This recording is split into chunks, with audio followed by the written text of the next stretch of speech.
হাসিনাকে নিয়ে ভারতের ওপর ফের চাপ বাড়ানোর চেষ্টা ইউনূসের উপদেষ্টার। যদি ভারতে বসে শেখ হাসিনা কোনো রাজনৈতিক কার্যক্রম চালান তাহলে তার দায় ভারতকে নিতে হবে।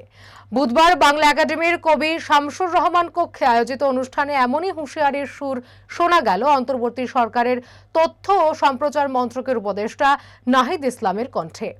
নাহিদ ইসলামের আরও বক্তব্য, আওয়ামী লীগের নেতাকর্মীরা ভারতে বসে ভয় ও আতঙ্ক সৃষ্টি করছে। আমরা বলতে চাই, আতঙ্ক ছড়িয়ে লাভ নেই। ফেব্রুয়ারি মাস জুড়ে ছাত্র জনতা মাঠে আছে, মাঠে থাকবে। এর আগে নাহিদি বলেছিলেন, অন্তর্বর্তী সরকার নিয়ে বিএনপির কথার টোন আওয়ামী লীগের সঙ্গে মিলে যাচ্ছে। নাহিদ ইসলাম রাজনৈতিক দলে যোগ দিলে সরকার থেকে বের হয়ে যাবেন বলেও এক সাক্ষাৎকারে এ তথ্য জানান বিবিসিকে।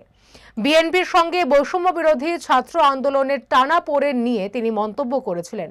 এরপর হাসিনার রাজনৈতিক সক্রিয়তার দায় ভারতের ওপর চাপিয়ে নাহিদের মন্তব্য নতুন করে সমালোচনার অবকাশ তৈরি করল।